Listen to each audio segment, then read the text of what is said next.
اب پھر ابن کما لڑتے ہوئے مسلمانوں کا حلقہ توڑ کر رسول اکرم تک پہنچنے کی کوشش کرنے لگا۔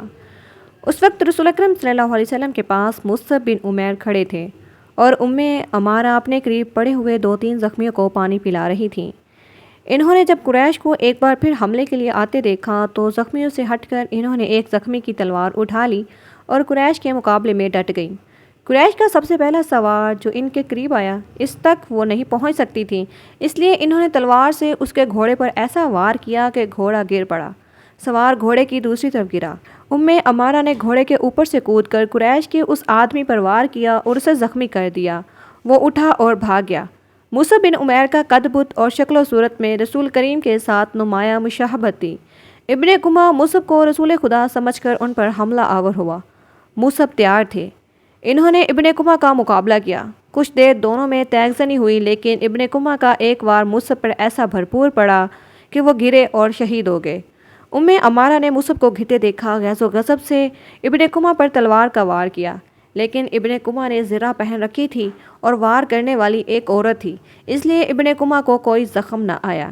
ابن کما نے عمارہ کے کندھے پر بھرپور وار کیا جس سے وہ شدید زخمی ہو کر گر پڑی۔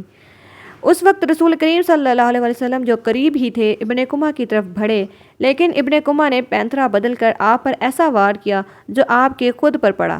تلوار خود سے پھسل کر آپ کے کندھے پر لگی۔ آپ کے بالکل پیچھے ایک گھڑا تھا۔ آپ زخم کھا کر پیچھے ہٹے اور گھڑے میں گر پڑے۔ ابن کما نے پیچھے ہٹ کر گلا پھاڑ کر کہا، میں نے محمد کو قتل کر دیا ہے، نعوذ باللہ۔ وہ یہی نعرے لگاتا میدان جنگ میں گھوم گیا۔ اس کی آواز قریش نے بھی سنی اور مسلمانوں نے بھی۔ قریش کو تو خوش ہونا ہی تھا، مسلمانوں پر اس کا بڑا تباہ کن اثر ہوا۔ وہ حوصلہ ہار بیٹھے اور احد کی پہاڑی کی طرف بھاگنے لگے۔ اپنے نبی کے شیدائیوں! بھاگتے ہوئے مسلمانوں کو ایک للکار سنائی دی، اگر نبی نہ رہے تو لعنت ہے ہم پر کہ ہم بھی زندہ رہیں۔ تم کیسے شیدائی ہو کہ نبی کریم کی شہادت کے ساتھ ہی تم موت سے ڈر کر بھاگ رہے ہو؟ مسلمان رک گئے۔ اس للکار نے انہیں آگ بگولا کر دیا۔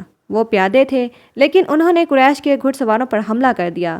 یہ حملہ خالد اور اکرمہ کے گھڑ سواروں پر ہوا تھا۔ خالد کو آج یاد آ رہا تھا کہ اس کے ہاتھوں کتنے ہی مسلمانوں کا خون بہہ گیا تھا۔ ان میں ایک رفاع بن دکش بھی تھے۔ خالد کے دل ہی دل میں ایک ٹیس سی اٹھی۔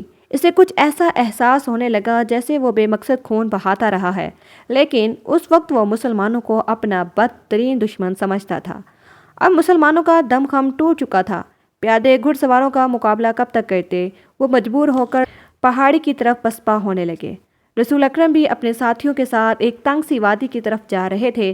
جس طرح مسلمانوں نے مال غنیمت کے لالچ میں اپنا مورچہ چھوڑ دیا اور جنگ کا پانسا اپنے ہی خلاف پلٹ لیا تھا، اسی طرح اب قریش کے آدمی مسلمانوں کی لاشوں پر اور تڑپتے ہوئے زخمیوں پر مال غنیمت اکٹھا کرنے کے لیے ٹوٹ پڑے۔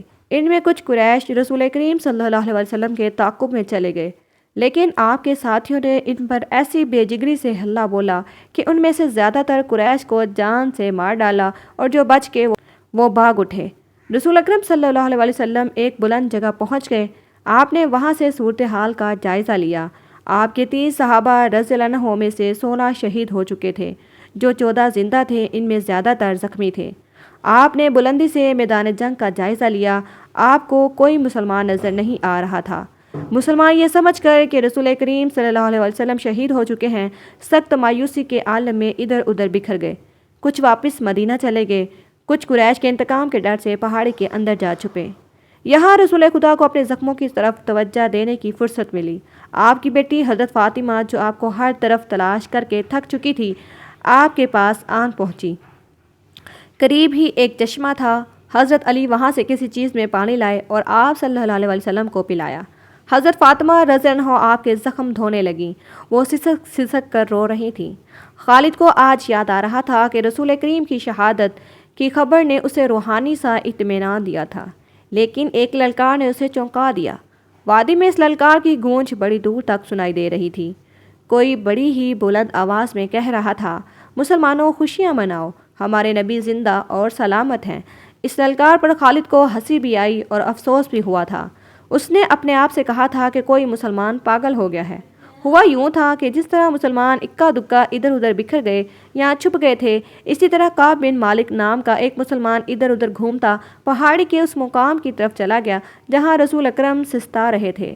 اس نے نبی کریم صلی اللہ علیہ وسلم کو دیکھا تو اس نے جذبات کی شدت سے نعرہ لگایا، ہمارے نبی زندہ ہیں۔ تمام مسلمان جو اکیلے اکیلے یا دو دو چار چار کی ٹولیوں میں ادھر ادھر بکھر گئے تھے، اس آواز پر دوڑتے آئے۔ حضرت عمر بھی اس آواز پر رسول خدا صلی اللہ علیہ وسلم تک پہنچے۔ اس سے پہلے ابو سفیان میدان جنگ میں پڑی ہوئی ہر ایک لاش کو دیکھتا پھر رہا تھا۔ وہ رسول کریم صلی اللہ علیہ وسلم کا جسم مبارک تلاش کر رہا تھا۔ اب اسے قریش کا جو بھی آدمی ملتا اس سے پوچھتا، تم نے محمد کی لاش نہیں دیکھی؟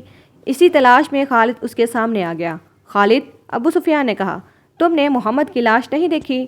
نہیں، خالد نے جواب دیا، اور ابو سفیان کی طرف ذرا جھک کر پوچھا، کیا تمہیں یقین ہے کہ محمد قتل ہو چکا ہے؟ ہاں ابو سفیان، خالد نے جواب دیا، میں اس وقت تک شک میں رہتا ہوں جب تک اپنی آنکھوں سے نہ دیکھ لوں۔ محمد اتنی آسانی سے قتل ہو جانے والا شخص نہیں۔